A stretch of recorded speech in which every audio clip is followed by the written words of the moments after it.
దేవుని మహాపరిశుద్ధ నామమునకు స్తోత్రము, ఘనత, మహిమ, ప్రభావములు చెల్లును గాక. ఈరోజు నేను మీ ముందుకు తీసుకొని వస్తున్న వర్తమానం చాలా శక్తివంతమైన ఆత్మ సంబంధమైన వర్తమానాన్ని ప్రభువు మీ ఎదుటికి తీసుకొని వస్తున్నాడు. ఈనాటి ధ్యానం కొరకు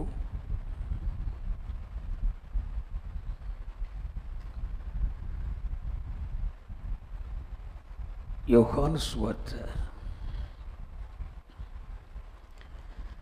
3వ అధ్యాయం 1 నుండి కొన్ని వచనాలు.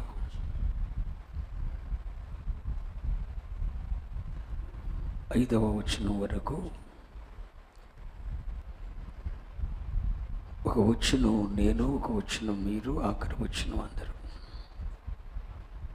యూదుల అధికారి అయిన నికోదేమను పరిసయ్యుడు ఒకడుండెను.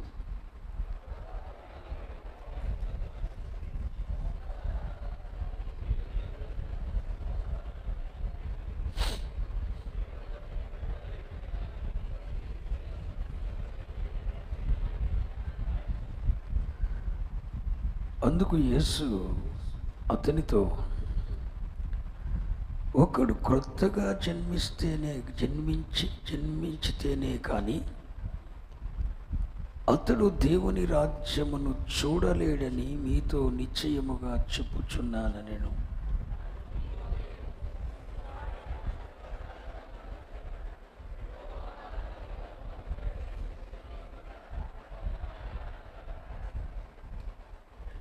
అందరు కలిసి 5వ వచనం. ఒకడు, యేసు ఇట్ల నేను, ఒకడు నీటి మూలముగాను ఆత్మ మూలముగాను జన్మించితేనే కానీ దేవుని రాజ్యములో ప్రవేశింపడని నేను మీతో నిశ్చయముగా చెప్పుచున్నాను. చాలా శక్తివంతమైన మాటలు మనం వినబోతున్నాం.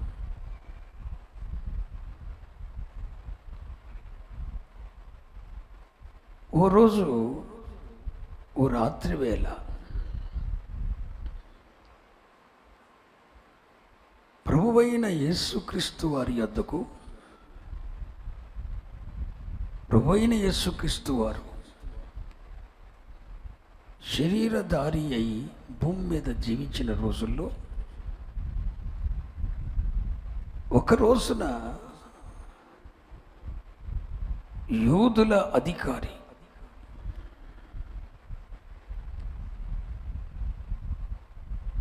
నికోదేమను ఒక పరిసయ్యుడు ఒక రాత్రి వేళ యేసయ్య యొద్దకు వచ్చాడు. ఈ నికోదేము ఒక బోధకుడు.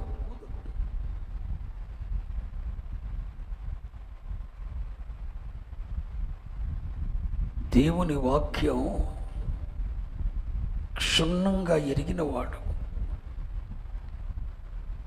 లేఖనములను బోధించు సామర్థ్యం కలిగిన వాడు, అల్పమైన వ్యక్తి కాదు, చాలా ఘనుడైన వ్యక్తి నికోదేము. ఈ నికోదేమస్ ఒకరోజు రాత్రి వేళ ప్రభు అయిన యేసుక్రీస్తు వద్దకు వచ్చి యేసయ్యతో చెప్తున్నాడు,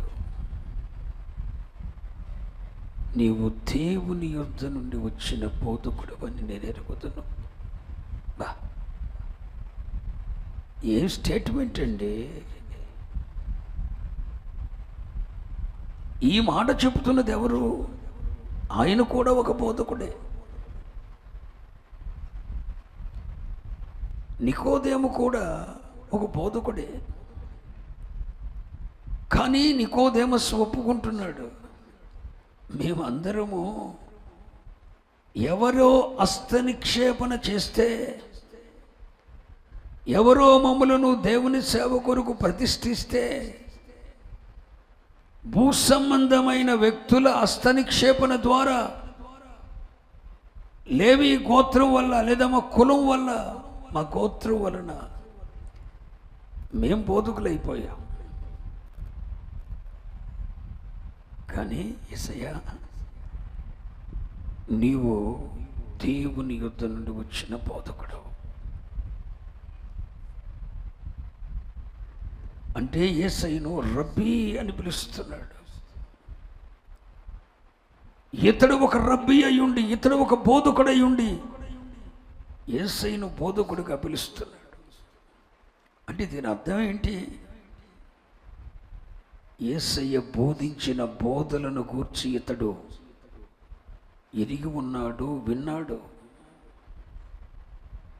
యేసయ్య చేసిన సూచక క్రియలు, మహత్కార్యాలు, అద్భుతాలు ఇతని యొద్దకు సమాచారం చేరింది. యేసయ్య బోధలు విన్నాడు. యేసయ్య చేసిన అద్భుతములు, సూచక్రియలు, మహత్కార్యాలు ఇతని యొద్దకు చేరాయి. ఇవన్నీ ఎరిగినటువంటి నికోదేమస్ ప్రభువును అంటున్నాడు, అయ్యా, మేమైతే ఎవరో మనుషులు హస్తనిక్షేపణ చేస్తే వారి హస్తనిక్షేపణ వలన మేము బోధకులు అయిపోయాం. కానీ అయ్యా, నీవు పరలోకం ఉండొచ్చిన బోధకుడు అయ్యా, ఏం బోధలయ్యా నీ బోధలు! నిజంగా మీరు చేసే అద్భుతాలు, సూచక్రియలు ఉన్నాయి చూశారు. దేవుడు తోడై ఉంటే తప్ప మరెవ్వరూ ఆ కార్యాలు ఇంకెక్కడో చేయలేడయ్యా. అరే, నీళ్లను ద్రాక్షరసంగా మార్చటం చిన్న విషయమా? చిన్న విషయమా? నీరు జీవము పొందటం చిన్న విషయమా? నో. ఈ నికోదేమస్కి అర్థమైపోయింది, ఈయన ఖచ్చితంగా పరలోకం వచ్చిన బోధకుడే. దేవుడి తనతో ఉంటేనే తప్ప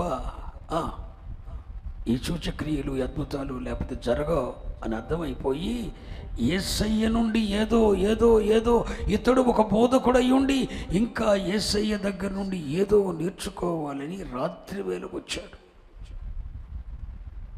రాత్రి వేళ ఎందుకు వచ్చాడు? ఆనాటి పరిసయ్యులకు జడిసి,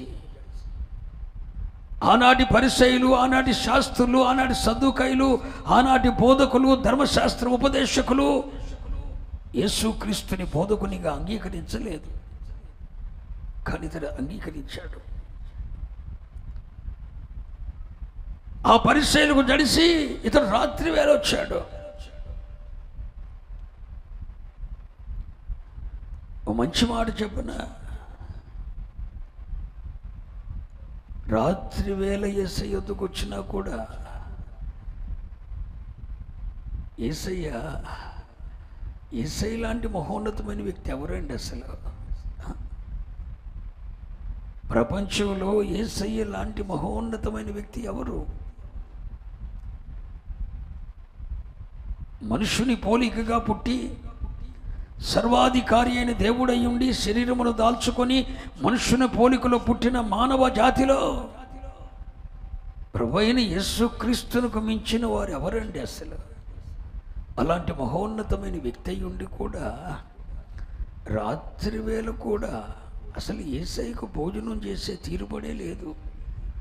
పగలంతా పరిచర్య చేసేవాడు, రాత్రి ఉలేవ కొండకెళ్ళి ప్రార్థన చేసేవాడు. నక్కలకు బొరియలు ఉన్నాయి, ఆకాశ పక్షులు గూళ్ళు ఉన్నాయి. ఈయనకు మాత్రం శాశ్వతమైన నివాస స్థలం లేదు. నేను చెబుతున్నది అర్థమవుతుందా? అలాంటి ప్రభు అయిన యేసుక్రీస్తు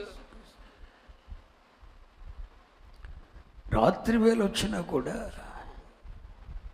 నికోదేమస్తో మాట్లాడుతున్నాడు. ఈ మాట మనకు అర్థమవ్వాలి. దేవుని సేవ చేస్తున్న దైవ జనాంగానికి ఇది ఒక పాఠం.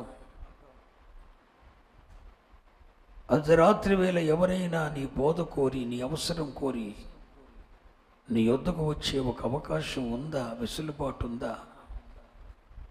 అన్నది పరిశుద్ధాత్మ దేవుడు మొదటగా నన్ను ప్రశ్నిస్తున్నాడు, దైవ జనాంగాన్ని ప్రశ్నిస్తున్నాడు. 100 మంది విశ్వాసులున్న పాస్టర్ అర్ధరాత్రి వేళ ఆ దైవజనుడు కలుసుకునే అవకాశం ఉందా? లేదు. ఇది ఈనాటి మన పరిచర్యలు ఇలా ఉన్నాయి. ఈ వాక్యాన్ని చదువుతున్నప్పుడు ప్రభువు నాతో మాట్లాడిన మాట అది, సల్మాన్ నీ బోధ కోరి నీ మాట వినాలని ఒకవేళ అర్ధరాత్రి వేళ ఎవరైనా వచ్చి కూర్చుంటే మాట్లాడగలవా? బోధించగలవా? వారి కొరకు నువ్వు టైం ఇవ్వగలవా? నీకంటే అత్యల్పమైన ఒక సామాన్యమైన మనిషి వస్తే నీ తలుపు తీయగలవా? నా రాజ్యాన్ని నిర్మించటానికి అదొక సమయం అని చెప్పి ఆ సమయాన్ని వాడగలవా అని ఇలాంటి ప్రశ్నలు 100 ప్రశ్నలు పరిశుద్ధాత్మ దేవుడు హృదయంలో రేపాడండి. ఏదో సిగ్గనిపించింది నాకు. ఒక పూట ఆరాధన చేస్తే 2 ప్రసంగాలు చెప్తే అలసిపోయే మనిషిని ఏసేలాగా నేనేం చేస్తాను పని, సిగ్గనిపించింది నాకు. దైవజనులారా, తెగించి ఒక విశ్వాసిని ఇంటికి రాగలిగిన ధైర్యం ఉందా? రాత్రి వేళ సైతము దేవుని పని చేయటానికి నువ్వు సంసిద్ధుడై ఉన్నావా? రాత్రి వేళ సైతము దేవుని రాజ్య నిర్మాణం కొరకు, దేవుని రాజ్య నిర్మాణం కొరకు పని చేయగలవా? యేసయ్య అలా పనిచేశాడు. రాత్రి వేళ వచ్చాడు నికోదేమస్, యేసయ్య దగ్గరికి వచ్చాడు. మన దగ్గరకు రావాలంటే 100 రకాల షరతులు ఉంటాయి, నియమావళులు ఉంటాయి, పద్ధతులు ఉంటాయి. 10 మందిని దాటుకొని రావాలి. మనము కట్టేది దేవుని రాజ్యం అయితే నిజంగా అది అర్ధరాత్రి కూడా పని జరగాల్సిన వేళ దేవుని పని జరుగుతూనే ఉండాలి. ఈ లేఖనాన్ని సిద్ధపరచుకుంటున్నప్పుడు ఒక 10 నిమిషాలు అప్పుడు అక్కడ ఆగిపోయి మనస్ఫూర్తిగా ప్రార్థన చేసుకున్నాను. నేను నా అనారోగ్యాన్ని బట్టి, నా నిస్సత్వాన్ని బట్టి ప్రజలు వచ్చినప్పుడు కలుసుకోలేకపోతున్నాను ప్రభువా. నేను భ్రష్టున్నైపోయాను, ప్రజలను కలుసుకోలేకపోతున్నాను. నా అనారోగ్యాన్ని బట్టి, నిస్సత్వమును బట్టి ప్రజలకు నేను దగ్గర అవ్వలేకపోతున్నాను. నన్ను క్షమించయ్యా. ఊపిరి ఉన్నంత వరకు, ఆఖరి శ్వాస వరకు నమ్మకంగా నీ పనిచేసే కృపయ్యా. మీకు లాంటి మనసు అయ్యా. రాత్రి వేళ వచ్చినా కూడా ప్రజలతో దేవుని రాజ్యాన్ని గురించి మాట్లాడగలిగిన అభిషేకాన్ని అయ్యా అని యథార్థం చెప్తున్నా. 10 నిమిషాలు ఆగిపోయి దేవుడు నాతో మాట్లాడినప్పుడు 10 నిమిషాలు ఆగిపోయి అక్కడ ప్రార్థన చేశాను. నేనైతే ఆ విషయంలో నమ్మకస్తుని కాదండి. కానీ నికోదేమస్ యూదుల అధికారి, పరిసయ్యుడు, ఇశ్రాయేలు బోధకుడు, సన్హెద్రిన్ సభ అధ్యక్షుడు, చాలా అధికారాలు ఉన్నాయి ఇతని కొరకు. ఇతనికి ఇలాంటి వాడు యేసయ్యను గురించి విన్నాడు, యేసయ్య బోధలు విన్నాడు, యేసయ్య చేసిన సూచక్రియలు అద్భుతాలు గురించి విన్నాడు. ఇతనికి అర్థమైపోయింది నికోదేమస్కి, ఓ ఈయన సామాన్యుడు కాదు. మేమందరము మనుషులు హస్తనిక్షేపణ ద్వారా అయిన బోధకులమైతే ఈయన మాత్రం దేవుని యుద్ధ నుండి వచ్చిన బోధకుడు. ఆయన రూటే వేరు, ఆయన ప్రత్యేకతే వేరు. ఈయన దేవుని యుద్ధ నుండి వచ్చిన బోధకుడు అని గ్రహించి యేసయ్య దగ్గరికి వచ్చి, అయ్యా నువ్వు దేవుని యుద్ధ నుండి వచ్చిన బోధకుడు అయ్యా.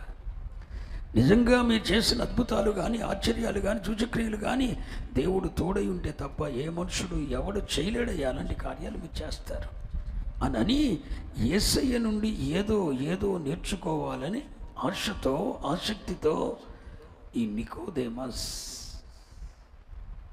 ఎదురు చూస్తున్నాడు.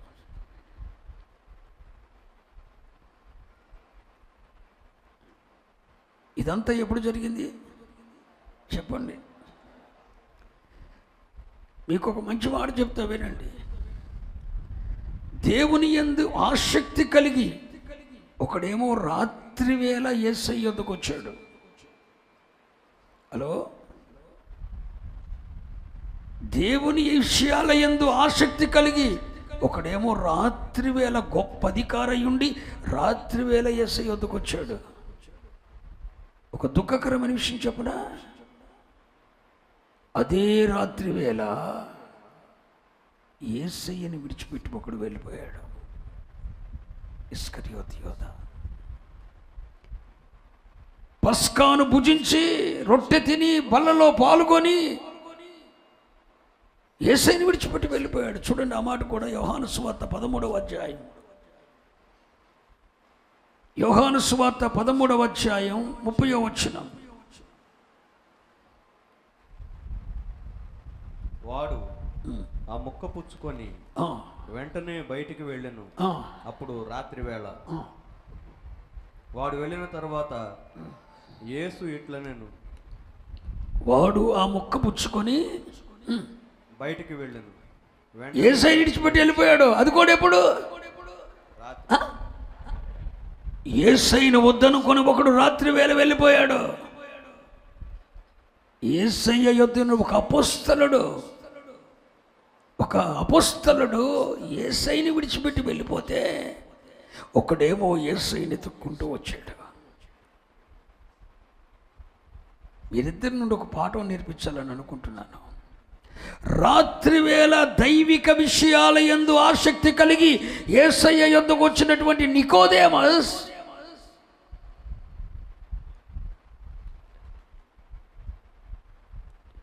యేసయ్యను కనపర్చిన వాడిలో బైబిల్ గ్రంథంలో లిఖితమైపోయాడు.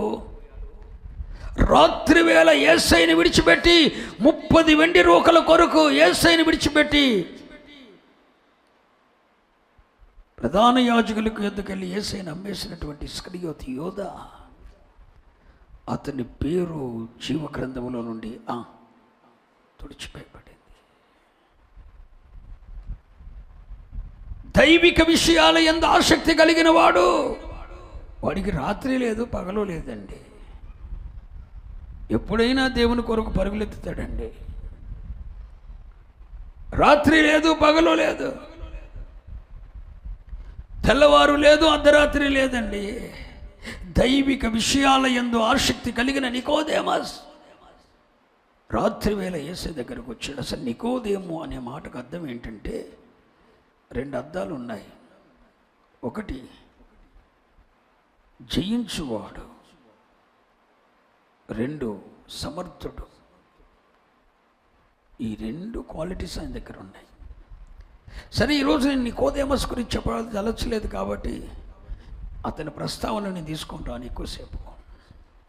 ఇలాంటి ఒక పరిసయ్యుడు, ఒక ధర్మశాస్త్రోపదేశకుడు, అదే యోహాను సువార్త 3వ అధ్యాయం 10వ వచనం చూడండి.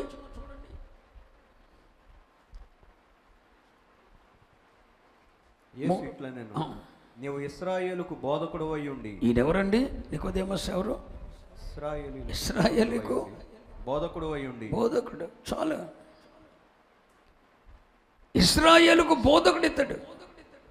యోహాను సువార్త 3వ అధ్యాయం 1-2 వచనాల ప్రకారం యూదుల చదవండి మాట, యూదుల అధికారి, పరిసయ్యుడు. ప్రజల్లో పేరు పొందినోడు, ఘనత కలిగినోడు. ఇంత గొప్ప స్థాయి ఉండి కూడా దైవిక విషయాల యందు ఆసక్తి కలిగి యేసయ్యను కలుసుకోవటానికి రాత్రి వేళ వచ్చాడు. దేవునికి మహిమ కలుగును గాక.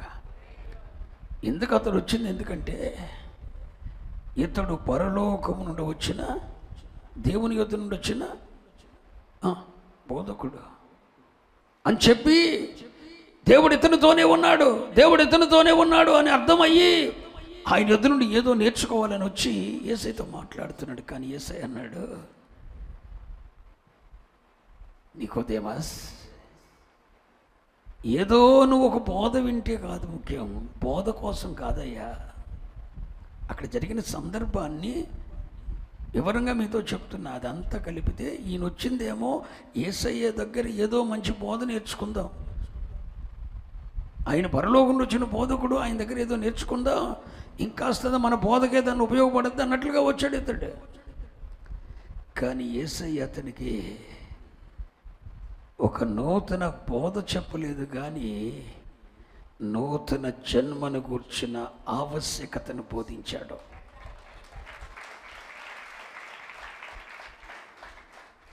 ఈ 3వ రాత్రి నేను మీతో అది చెప్పాలని ఆశపడుతున్నాను. నికోదేమస్తో దేవుడు మాట్లాడిన మాట, ప్రభు మాట్లాడిన మాట ఏంటో తెలుసా? నికోదేమస్, ఓకే, నేను పరలోకం నుండి వచ్చిన బోధకు నన్ను అంగీకరిస్తున్నావుగా, ఓకే, దేవుడు నాతోనే ఉన్నాడని అంగీకరిస్తున్నావుగా, ఓకే, నేను ఒక మాట చెప్తాను విను. ఒకడు క్రొత్తగా జన్మిస్తే తప్ప వాడు దేవుని రాజ్యాన్ని చూడలేడు. దీని అర్థం ఏంటో తెలుసా? నీవు ఇశ్రాయేలీల బోధకుడు అయినా సరే, నువ్వు యూదులకు అధికారి అయినా సరే, నికోదేమస్ గురించి ఒక మంచి మాట చెప్పాలండి. అతడు నైతిక విలువలు కలిగిన వాడు, చాలా వాల్యుబుల్ పర్సన్. సమాజంలో అగౌరవమైన వ్యక్తి కాదు నికోదేమస్. నైతిక విలువలు కలిగిన వాడండి, సామాజిక విలువలు కాపాడేవాడండి. అతని గురించి చెడ్డ సాక్ష్యం ఎక్కడా లేదు నికోదేమస్ గురించి. అలాంటి వాడిని గురించి ప్రభు అంటాడు, నువ్వు ఇశ్రాయేలీలకు బోధకుడు అయినా సరే, యూదులకు అధికారం అయినా సరే, నైతిక విలువలు, సమాజ విలువలు కాపాడుతూ మంచి పేరు పొందిన వాడవైనా సరే, నువ్వు పరలోక రాజ్యాన్ని, దేవుని రాజ్యాన్ని చూడలేవు. దేవుని రాజ్యాన్ని చూడాలంటే క్రొత్తగా జన్మించాలి. చెప్పండి హల్లెలూయా. క్రొత్తగా జన్మించాలి. నీవు ఒకడు క్రొత్తగా జన్మిస్తే తప్ప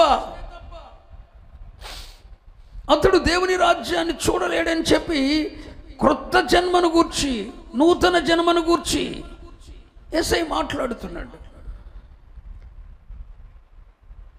ఇంతటి ఇశ్రాయేలు బోధకుడికి నూతన జన్మ అంటే ఏంటో అర్థం కాలేదు. నూతన జన్మ అంటే అర్థం కాలేదు. నేను ముసలివాణ్ణి కదా అంటే, సుమారు బైబిల్ పండితుల అభిప్రాయ ప్రకారం నికోదేమస్కి 70 సంవత్సరాల వరకు ఉండొచ్చు అని బైబిల్ పండితులు అంచనా. అంటే అనుభవం కలిగిన వాడు, చిన్నోడు కాదు. ఎంత అనుభవం ఉన్నవాడు కూడా నూతన జన్మ అంటే అర్థం కాలేదు. నూతన జన్మ అంటే అర్థం కాలేదు. క్రొత్తగా జన్మించాలంటే అర్థం కాలేదు. ఈయనకేమర్థమైందంటే, జన్మించటం అంటే ఏంటి? అమ్మ కడుపులోండి బయటికి రావటం, అదేగా. మరి నేను ఇప్పుడు పెద్దోడిని అయిపోయాను, మళ్ళా నిన్ను తల్లి గర్భంలోకి వెళ్ళి ఎలా బయటకు వస్తాను? యేసయ్యని అడుగుతున్నాడు. ఇప్పుడు మరలా నేను ఎలా జన్మిస్తానండి? నేను తల్లి గర్భంలోకి వెళ్ళి మళ్ళీ రావటం ఎలా అని అడుగుతున్నాడు. అంటే అతడు ఇశ్రాయేలు బోధకుడై ఉండి నూతన జన్మను కూర్చున్న అవగాహన అతనికి లేదు. ఈ రాత్రి అడుగుతున్న తరతరాల క్రైస్తవ్యమై ఉండి 10, 15, 20 సంవత్సరాల నుండి సేవ చేస్తున్న సేవకుడు అయి ఉండి 25 సంవత్సరాల మినిస్ట్రీ నడిపిస్తున్న నాయకుడినై ఉండి నూతన జన్మ అనుభవం లేకపోతే బోధకులుగానే మిగిలిపోతాము, విశ్వాసులుగానే మిగిలిపోతాము. దేవుని రాజ్యంలో చేరటం కాదు, చూడలే. Note this point. నూతన జన్మ అంటే ఏంటి? మళ్ళా తల్లి గర్భంలోకి వెళ్ళి బయటికి రావటం కాదు నూతన జన్మ అంటే.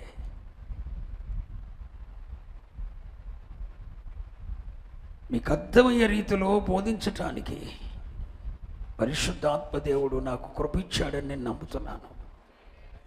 నాకు తెలుసు ఎంత లోతైన విషయమైనా అనర్గళంగా దేవుడు దాన్ని ఇప్పి మాట్లాడటానికి తన ఆత్మశక్తి నాకు తోడుగా ఉంచుతాడని నేను ఎరిగి ఉన్నాను. నేను అధైర్యపడను, ఈ విషయంలో నిశ్చింత కలిగి ఉన్నాను. నూతన జన్మ అంటే అర్థం ఏంటంటే, నేను మీతో చెప్తున్నాను వినండి.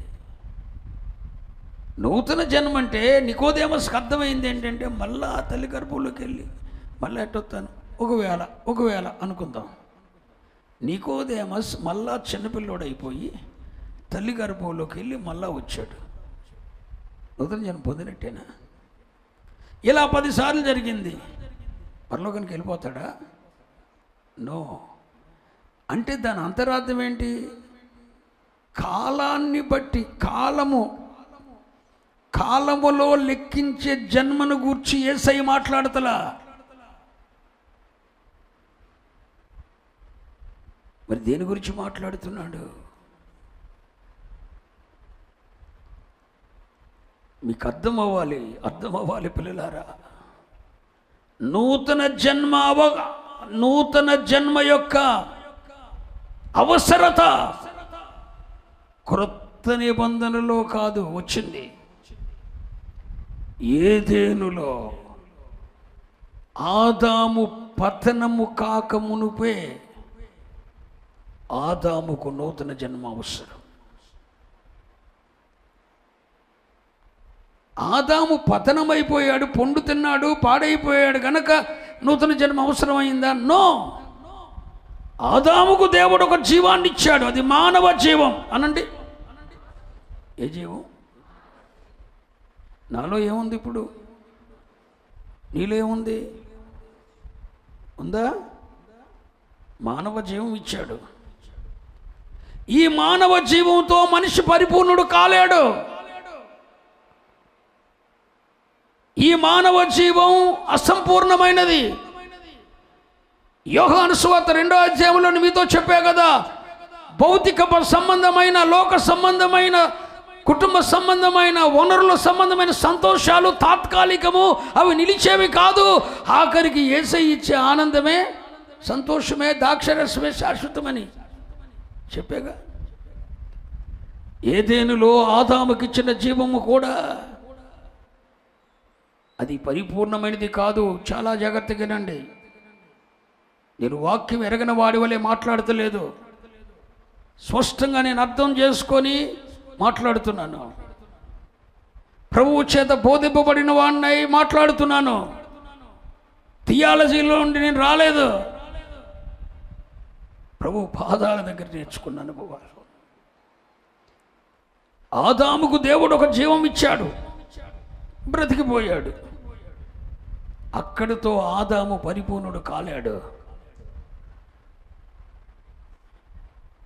అందుకే ఆదాము ఎదుట దేవుడు ఏం చేశాడు తెలుసా? అతడు పరిపూర్ణుడు అవ్వటానికి మరొక జీవాన్నిచ్చే జీవవృక్షాన్ని అతని ముందు పెట్టాడు. అయ్యగారులు అర్థమైందా? ఏమర్థమైంది? అదే వృక్షం. ఏ వృక్షం అంటే అదేమిస్తుంది? జీవాన్ని ఇస్తుంది. ఓ మంచి మాట చెప్పనా, చాలా కాల సమస్యల ప్రశ్నలకు దేవుడు సమాధానం ఇస్తూ ఉంటాడు ఒక్కోసారి. నిజంగా ఆదాము ఈ జీవవృక్ష పండు తిన్న తర్వాత దేవుడే ఆ మంచి చెట్ల తెలివినిచ్చే వృక్షమని ఇచ్చేవాడు, కానీ ఈ జీవాన్ని పొందుకోలేదు. ఈ జీవం నుండి వేరుపరచబడ్డాడు. ఒకవేళ ఆదాము పొందింది పరిపూర్ణమైన జీవం అయితే అతని ఎదుట దేవుడు మరలా ఎందుకు ఈ జీవవృక్షాన్ని ఉంచుతాడు? ఈ జీవవృక్షం ఆదాము స్వతంత్రించుకోలేకపోయాడు. ఈ జీవవృక్షం నుండి వచ్చే జీవాన్ని ఆదాము పొందుకోలేకపోయాడు. ఆ మొదటి మనుషుడైన ఆదాము ముందు దేవుడు జీవాన్ని ఉంచితే ఆ జీవాన్ని పొందుకోలేకపోయాడు. ఇప్పుడు మానవ జీవం మాత్రమే మనలో మిగిలి ఉన్నది. విచారణ జాతికేనండి, మనలో ఏముంది? ఈ మానవ జీవానికి అదనంగా, ఈ మానవ జీవానికి అదనంగా ఒక దైవిక జీవాన్ని నువ్వు పొందుకోవటమే నూతన జన్మ. ఈ మానవ జీవం ఉంది కదా, ఆదాము నుండి నీకు వచ్చిందో, నీ తల్లిదండ్రుల నుండి నీకు వచ్చిందో ఉంది, ఈ జీవం ఉంది. ఈ మానవ జీవానికి అదనంగా దైవిక జీవాన్ని నువ్వు పొందుకోవాలి. ఆ జీవము ఎక్కడ దొరుకుతుందండి? యేసయ్య చెప్పాడు, నేనే మార్గము సత్యము. ఆ ఏదెనులో ఉన్న జీవ వృక్షాన్ని నేనే, జీవం నేనే, ఐ యామ్ ద లైఫ్,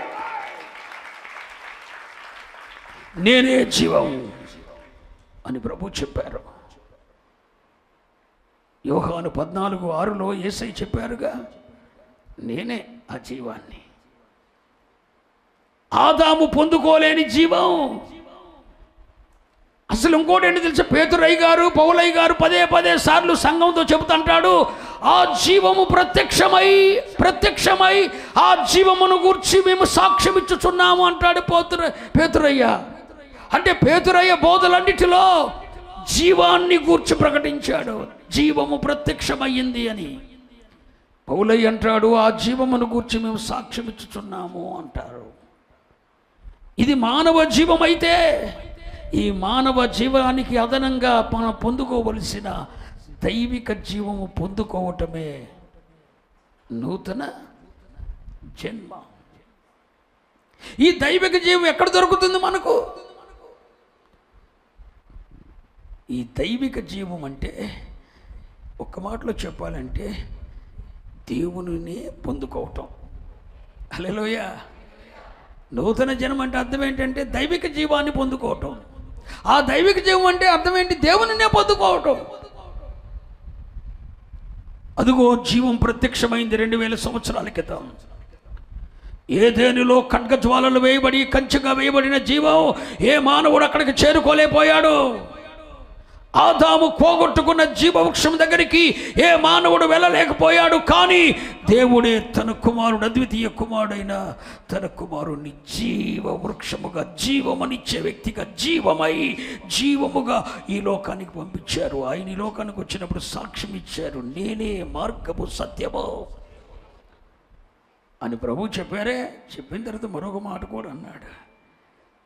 యోహాను 10:10లో అంటాడు, నా గొర్రెలకు జీవమిచ్చుటకును అది సమృద్ధిగా ఇచ్చుటకును నేను వచ్చాను. అంటే నూతన జన్మకు సంబంధించిన జీవం, మానవ జన్మానికి సంబంధించిన జీవమేమో మన తల్లిదండ్రుల నుండి సంక్రమించింది, మన తల్లిదండ్రులకేమో ఆదాము నుండి సంక్రమించింది. మొదటి మనుషుడైన ఆదాము నుండి మానవ జీవితానికి కావలసిన జీవం సంక్రమించింది.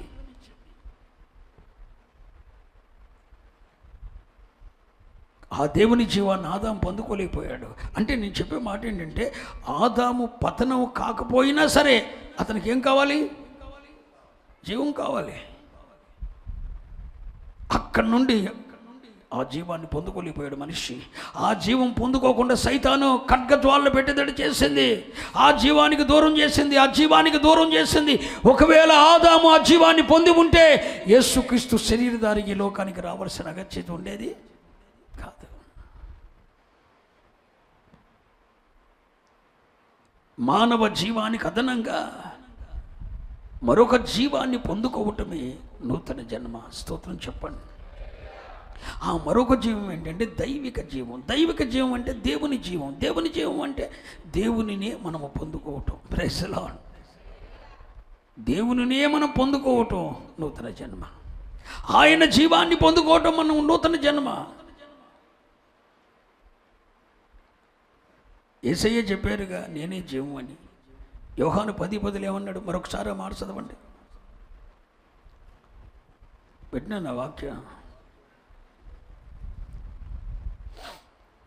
దొంగతనమును హత్యను నాశనమును చేయుటకు వచ్చును గాని మరి దేనికి రాడు. గొర్రెలకు జీవము కలుగుటకును అది సమృద్ధిగా కలుగుటకును నేను వచ్చితినని మీతో నిశ్చయముగా చెప్పుచున్నాను.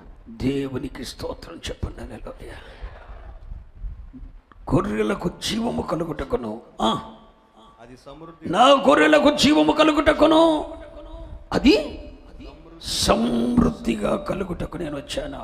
అంటే యేసుక్రీస్తు వలన మానవ జాతికి ఏమి లభిస్తుంది? నూతన జన్మకు సంబంధించిన జీవం, ఒక దైవిక జీవం, మానవ జీవము. ఆదాము నుండి, మన పితరుల నుండి, మన తల్లిదండ్రుల నుండి వస్తే నూతన జన్మానికి సంబంధించిన జీవం అది ప్రభువైన యేసుక్రీస్తు నుండి మాత్రమే మానవులకు లభిస్తుంది. హల్లెలూయా, హల్లెలూయా. ఆ జీవాన్ని పొందుకోవాలండి, ఆ జీవాన్ని పొందుకోవాలి. ఆయననే టోటల్గా చెప్పాలంటే ఆయననే పొందుకోవాలి. మీకు ఒక గొప్ప విషయం పరిశుద్ధ గ్రంథంలో కనబడుతుంది. రోమా 8:1 చూడండి. రోమా 8:1, రోమా పత్రిక 8వ అధ్యాయం 1వ వచనం చూడండి. కాబట్టి ఇప్పుడు క్రీస్తు యేసునందున్న వారికి, క్రీస్తు యేసునందున్న వారికి ఏ శిక్షా విధియో లేదు, ఏ శిక్షా విధియో లేదు. క్రీస్తు యేసునందు, అదుగో చాలా జాగ్రత్తగా వాక్యాన్ని విభజించి చదవాలి. క్రీస్తు యేసునందు జీవమునిచ్చు ఆత్మ యొక్క నియమము ఏముందంటండి? క్రీస్తు యేసునందు జీవమునిచ్చు ఆత్మ యొక్క నియమము ఉందట. ఏంటి? క్రీస్తు యేసులో ఏముంది? జీవమునిచ్చు అనండి. జీవమునిచ్చు, నూతన జన్మకు కావలసిన జీవాన్నిచ్చే, జీవమునిచ్చు ఆత్మ యొక్క ధర్మం ఉందట. ఎవరిలో? కరెంట్లో ఒక శక్తి ఉంది, విద్యుత్తులో ఒక శక్తి ఉంది. ఆ శక్తి లైట్ రూపంలో, ఈ రూపంలో మనకు కనబడుతుంది. ప్రభువైన యేసు క్రీస్తులో దాగి ఉన్న మహత్తరమైన శక్తి ఏంటో తెలుసా? జీవమునిచ్చే. క్రీస్తు యేసు నందు జీవమును ఇచ్చే, జీవమును ఇచ్చే ఆత్మ యొక్క ధర్మం ఉందట. ఒక దైవిక ధర్మం ఉంది, నియమం ఉంది ఆయనలో. యేసుక్రీస్తును నువ్వు ఎంతగా ఎరిగితే అంతగా నీ లైఫ్ స్టైల్ మారిపోద్ది. అంతే, అంతగా ఆయన దగ్గరికి వెళ్ళిపోతావు. ఆయన్ని చూడాలనిపించేస్తుంది, వెళ్ళిపోవాలనిపించేస్తుంది ఆయన దగ్గరికి. ఇక ఈ లోకస్తులతో ఉండాలనిపించదు. ఆయనలో ఒక దైవిక ధర్మం ఉంది. ఆ ధర్మం ఏంటి? నియమము అంటే అర్థం ఏంటి? ధర్మము. నియమము అంటే లా, ధర్మం. అది అలా జరగాలంతే. యేసుక్రీస్తునందు ఒక నియమం ఉందట. ఆ నియమం ఏంటి? జీవమునిచ్చే ఆత్మ. హల్లెలూయా. జీవమునిచ్చే ఆత్మ యొక్క ధర్మం ఉంది. అంటే ఆయనలో జీవం ఇచ్చే శక్తి ఉంది. నూతన జన్మకు కావలసిన మహత్తరమైన శక్తి అది ఎక్కడో రాదండి. ప్రభువైన యేసు క్రీస్తుని మనము అంగీకరించుట వలన మాత్రమే ఆ నూతన జన్మ అనుభవం మనకు లభిస్తుంది. ఎందరు ప్రభువైన యేసు క్రీస్తుని ప్రభువుగా అంగీకరించారో అట్టి వారందరికీ దేవుని పిల్లలగుటకు వారికి అధికారము కలదు. యేసు క్రీస్తే జీవమై ఉన్నాడని, ఆయన జీవమునివ్వటానికే, సమృద్ధిగా ఇవ్వటానికే, నూతన జన్మకు కావలసిన జీవాన్ని ఇవ్వటానికే అది సమృద్ధిగా ఇవ్వటానికే వచ్చాడని, ఆయనలో ఒక ధర్మం ఉందని. ఆ నియమం ఏంటంటే అది జీవమిచ్చే నియమమని. కరెంటుకున్న ధర్మం ఏంటి? లైట్ని వెలిగిస్తుంది, కాంతిగా మారుస్తుంది, శబ్దాన్ని పెంచుతుంది. దానికి ఒక ధర్మం ఉంది. లైట్ ధర్మం ఏంటి? కాంతిని పెంచుతుంది. మైక్ ధర్మం ఏంటి? శబ్దాన్ని పెంచుతుంది. యేసయ్యలో ఉన్న ధర్మం ఏంటి? జీవాన్ని ఇస్తుంది. అంతే అంతే అంతే. ఓ మాట చెప్పన, నీళ్ళలోకి జీవాన్ని ఇచ్చేది ఏమైంది? అదేమైంది? ద్రాక్షరసమైంది. 38 సంవత్సరాలు పడుండోడ్లో జీవాన్ని ఇస్తే ఆడు దిగ్గును లేచి నిలబడ్డాడు. జీవమిచ్చు నియమం. నూతన జన్మకు కావలసిన జీవము కూడా అది ప్రభువైన యేసుక్రీస్తునందు మాత్రమే ఉన్నది. స్తోత్రం చెప్పండి. ఇప్పుడు ఈ నికోదేమస్తో దేన్ని గురించి మాట్లాడుతున్నాడు యేసయ్య? నూతన జన్మ. నికోదేమస్కి అర్థం కాలేదు. నూతన జన్మ అంటే ఏంటో తెలుసా? మానవ జీవం ఒకటే కాదు, మానవ జీవానికి అదనంగా ఇది ఎట్లా ఉండాలి, దీనికి అదనంగా మరొకటి మనకు కావాలి. అదేంటి? దైవిక జీవం, దేవుని జీవం కావాలి. ఆ దేవుని జీవం ఏం చేస్తుందంటే నూతన జన్మకు అది సాధనమవుతుంది.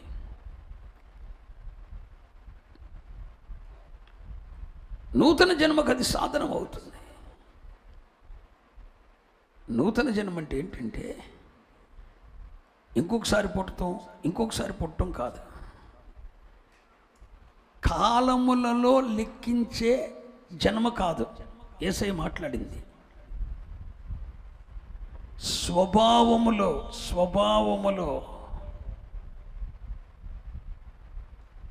ఒక నూతనత్వాన్ని బయలుపరిచే జన్మను యేసయ్య బోధిస్తున్నాడు.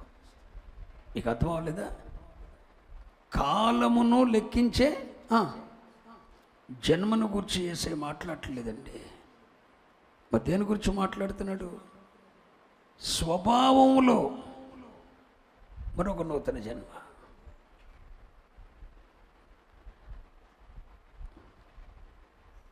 దీని అర్థం ఏంటంటే ఇప్పుడు నాలో ఏముంది? మానవ జీవం. నీలో ఏముంది? ఇది నీ తల్లిదండ్రుల నుండి వచ్చింది, నాకు నా తల్లిదండ్రుల నుండి వచ్చింది. మానవ జీవం వారందరికీ ఎక్కడి నుండి వచ్చింది? ఆదాం. మొట్టమొదటి ఎక్కడ? ఆదాం నుండి వచ్చింది. ఈ మానవ జీవం మనందరిలో ఉంది.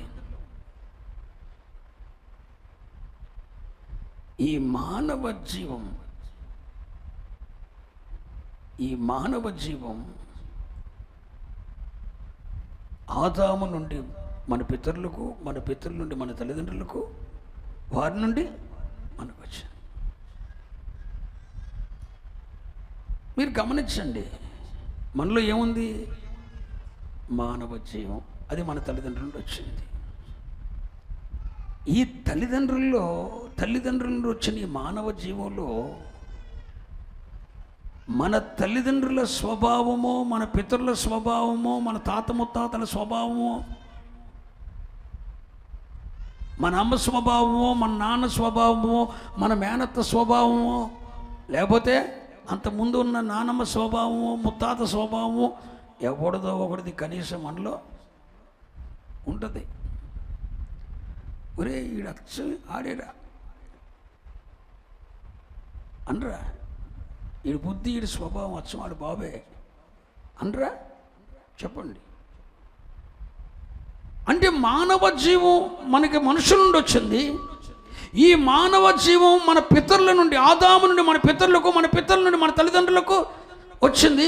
ఈ మానవ జీవం ఏం చేసిందంటే దానితో పాటు వారి స్వభావాన్ని కూడా మనలో తెచ్చింది.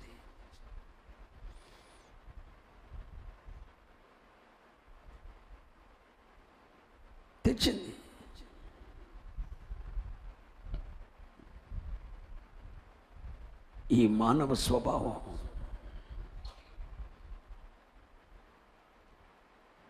మానవ జీవములో నుండి మానవ స్వభావం పుట్టుపడింది. కానీ ఎప్పుడైతే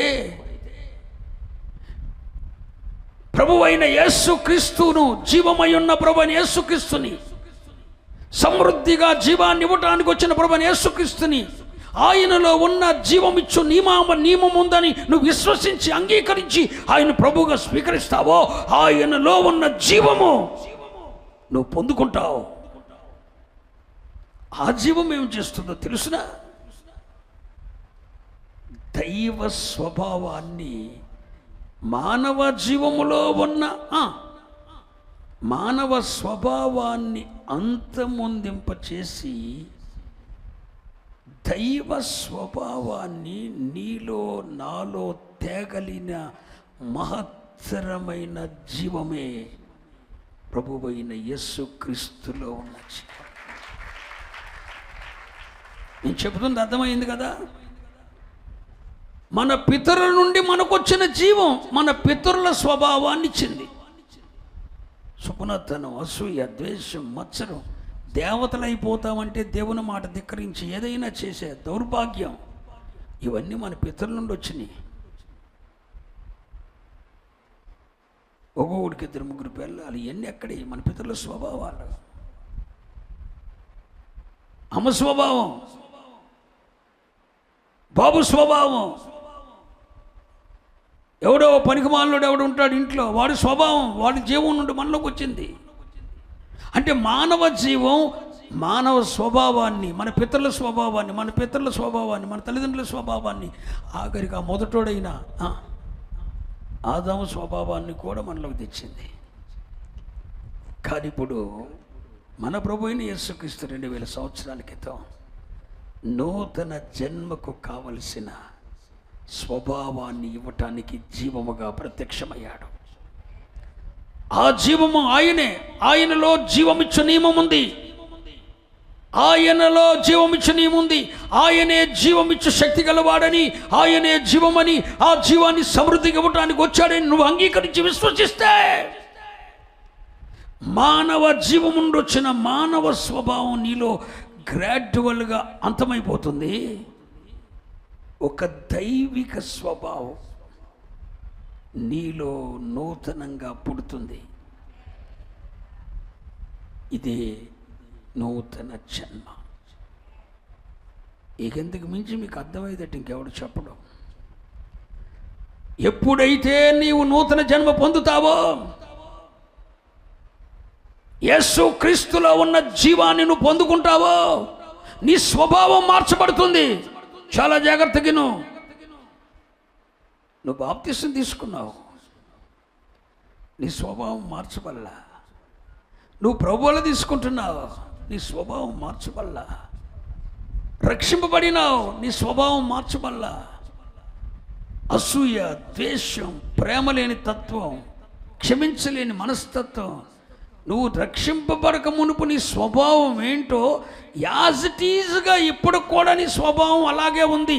అంటే దీని అర్థం ఏంటి? నువ్వు బాప్తిస్మం పొందావు కానీ నూతన జన్మ అనుభవం పొందలేదు. యాజ్ ఇట్ ఈజ్గా నీ స్వభావం అట్టగే ఉంది. నూతన జన్మ అంటే ఏంటో తెలుసా? తల్లి గర్భంలో నుండి బయటకు రావడం కాదు, నీ స్వభావం మార్చబడటం. ఈ స్వభావం ఎట్ట మార్చబడద్దండి? మానవ జీవం మనలో ఉన్నంత వరకు మానవ స్వభావం ఏముంటుంది? అసూయ, పిసినారితనం, పెంట మూట పెట్టుకునే మనస్తత్వాలు, ఎవడు సత్తున్నాడన్నా కూడా సహాయం చేయలేని మనస్తత్వం, ఈ స్వభావాలు సావో. కానీ యేసుక్రీస్తు ఎందుకు వచ్చాడో తెలుసా? జీవం ఇవ్వటానికి వచ్చాడు. దేవునికి స్తోత్రం. ఆ జీవాన్ని సమృద్ధిగా ఇవ్వటానికి వచ్చాడు. దేవునికి స్తోత్రం. ఆయనలో ఒకటి ఉంది, క్రీస్తు యేసునందు జీవమిచ్చు శక్తి ఉంది. హల్లెలూయా. ఆ జీవం ఏం చేస్తుందో తెలుసా? నువ్వు దాన్ని విశ్వసిస్తే ఆయనే జీవమై ఉన్నాడని, ఆ జీవాన్ని సమృద్ధిగా ఇస్తాడని, ఆయన యందు జీవమిచ్చు ఆత్మ ఉందని నువ్వు ఎరిగి నమ్మి విశ్వసించి విధేయత చూపితే నీ స్వభావాన్ని మార్చగలిగిన నూతన జన్మకు కావలసిన జీవం ఆయనలో నుండి మనకు అనుగ్రహించబడుతుంది. అప్పుడేమవుతుందో తెలుసా? రోమాపత్రిక 6వ అధ్యాయం 6వ వచనం చూస్తే, రోమాపత్రిక 6వ అధ్యాయం 6వ వచనం, ఏమనగా మనమికను పాపమునకు దాసులము కాకుండుట, హలో పాప శరీరము నాకు కంగారు పడగా, నువ్వు కంగారు పడాల్సి వచ్చినప్పుడు కంగారు పడాల్సి వచ్చినప్పుడు ఏమో స్లోగా చదువుతావు. చెప్పండి హల్లెలూయా, మంచిగా చెప్పండి, చదువునాను మళ్ళా. ఏమనగా మనమికను పాపమునకు దాసులము కాకుండుట, మనమిక పాపమునకు దాసులము, ఇది జరుగుద్దంటారా? హలో, మనమిక పాపమునకు దాసులము కాకుండా, మరలా చెప్తున్నా, నూతన జన్మ పొందగానే మనం ఇక పాపానికి దాసులము కాకుండుటకును, పాప శరీరము నిరర్ధకమగునట్లు మన ప్రాచీన స్వభావము ఆయనతో కూడా. దేవునికి స్తోత్రం చెప్పండి. నీవెప్పుడైతే ప్రభువైన యేసుక్రీస్తుని అంగీకరిస్తావో, ఇక పాపమునకు మనము దాసులము కాకుండా ఉండునట్లు, అదిగో 2000 సంవత్సరాల క్రితమే నీ ప్రాచీన స్వభావం ఆదాము నుండి నీ పితరులకు, నీ పితరుల నుండి నీ తల్లిదండ్రుల నుండి నీకొచ్చిన ఆ మానవ జీవాన్ని బట్టి, మానవ స్వభావం, దేవుని వాక్యానికి వ్యతిరేకమైన నీ స్వభావం, దేవుడు ఏం చేస్తాడు? సిలువ వేసేస్తాడు. ఇక మన పాపమునకు దాసులము కాకుండా మన ప్రాచీన స్వభావం అంతా సిలువ వేయబడినని ఎరుగుతావు. ఎప్పుడైతే క్రీస్తు జీవము నీలోనికి వస్తుందో, నూతన జన్మకు సంబంధించిన ఒక దైవిక జీవం, యేసుక్రీస్తులో ఉన్న జీవం నీలోకి వస్తుందో, అప్పుడేం జరుగుతుందో తెలిసిన, నీ ప్రాచీన స్వభావం అంతా ఆదాము నుండి నీ పితరులకు, నీ పితరుల నుండి నీ తల్లిదండ్రులకు, నీ తల్లిదండ్రుల నుండి నీకు వచ్చిన ఈ స్వభావం సిలువ వేయబడినని నువ్వు నమ్ముతావు. ఇక అప్పుడు ఇక పాపమునకు మనము దాసులము, అంటే ఇక పాపము మన మీద ప్రభుత్వం చేయదు. అంటే గ్రాడ్యువల్గా పాపం నుండి మనం విడుదల పొందుతాం. మనకు తెలియకుండానే పాపం మన మీద ప్రభుత్వం చేయదిక.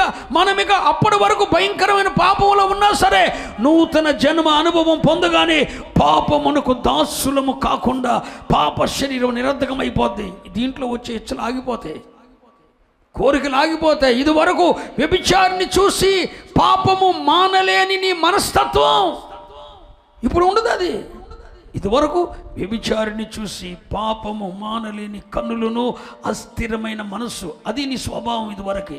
కానీ ఇప్పుడు టెంప్టబో, ఒక ప్రపంచ సౌందర్యవతి నీ పక్కకు వచ్చిన, పొతిఫరు భార్య నీతో శయనించాలని కోరుకున్న ఒక అందగత్తె నీ ఎదుటికి వచ్చి నిలబడిన, నీలో పాప శరీరం ఏమవుతుంది? నిరర్ధకం అవుతుందండి. పాప శరీరం నిరర్ధకం అవుతుంది. పాపమునకు దాసులము కాము.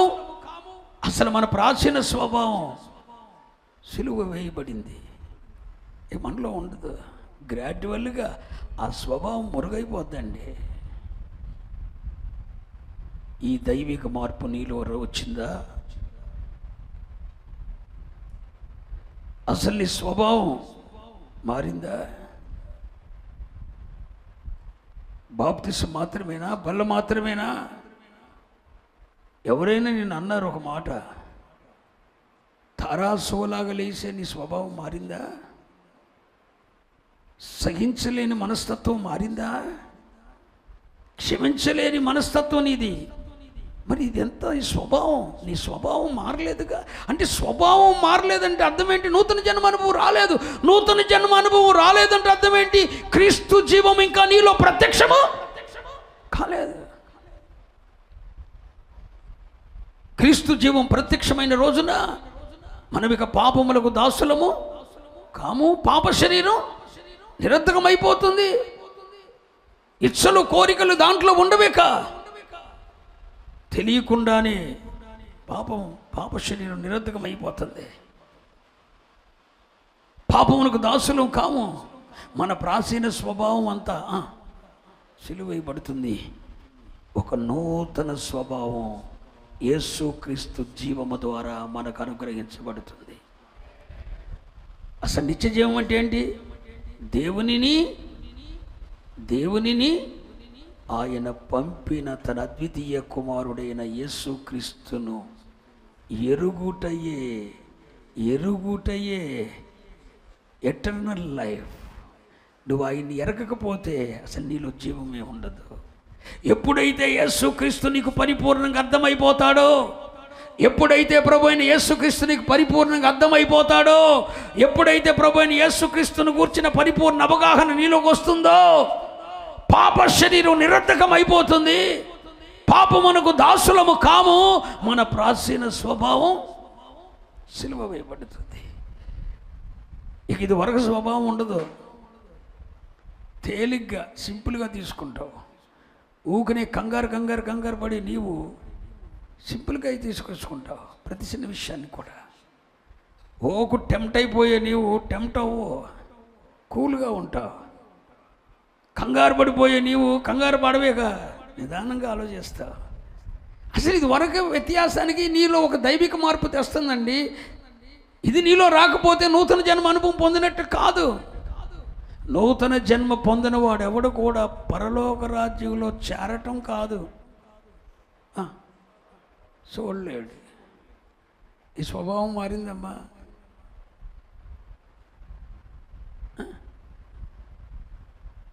మీ వదినల్ని, మీ ఆడపడుచుల్ని ధిక్కరించే స్వభావం మారిందా? మీ అత్తల మీద తిరుగుబాటు చేసే స్వభావం మారిందా? మీ అన్నల భార్యల మీద, మీ తమ్ముళ్ళ భార్యల మీద పెత్తనాలు చేసే స్వభావాలు మారినాయా? భార్యను అనుమానించే మనసు మారిందా? భర్తను అనుమానించే స్వభావం మారిందా? మారలేదు. ఏంటిది అంటే నీలో దేవుని జీవం లేదు, ఆదాము జీవమే ఉంది. తిరుగుతాడు, తిరగనివ్వండి, పోనివ్వండి, వదిలేయండి, స్వభావం మార్చుకోండి. ఎవడిపోతే మనకెందుకు? ప్రతి చిన్న విషయాన్ని మనం ఎందుకు తీసుకోవాలి? ఈ స్వభావం మార్చబడాలండి. కూల్గా బ్రతకటం నేర్చుకోండి, నెమ్మదిగా బ్రతకటం నేర్చుకోండి. టెన్షన్ పడి 1,00,000 సమస్యలు తెచ్చుకొని దేవుని జీవాన్ని కోల్పోవడమే కాకుండా ఆరోగ్యాన్ని కూడా పాడు చేసుకోవద్దు. ఎవరెటు వెళ్తే నీకెందుకంటే కంగారు పడవద్దు, టెంప్ట్ అవ్వద్దు. ఇదివరకు ఆ స్వభావం ఉండేది, ఇప్పుడు ఆ స్వభావం నీలో ఉండకూడదు. ఇది మనోడికి అర్థం కాల. నికోదేమస్ అమ్మకడుపులోకి వెళ్ళి మళ్ళీ ఎట్టొస్తా అంటున్నాడు. ఒరే, మానవ జీవానికి బదులు అదనంగా నువ్వు పొందాల్సిందేంటి? దైవిక జీవం. మానవ జీవం మానవ స్వభావాన్ని ఇచ్చింది. దైవిక జీవం దేవుని స్వభావాన్ని ఇస్తుంది. అందుకే పౌలయ్య గారు అంటాడు, మనము దేవ స్వభావములో పాలివారం అవుతున్నాము. అబ్బాబ్బాబ్బా, ఎప్పుడైతే నూతన జన్మ అనుభవం పొందుతామో దేవుని స్వభావములో మనం పాలివారం అవుతాం. యేసయ్యలాగా మాట్లాడతాం, యేసయ్యలా ప్రేమిస్తాం, యేసయ్యలాగా ప్రజల మేలు కొరకే ప్రయాసపడతాం. మన మేలు కొరకు కాదు.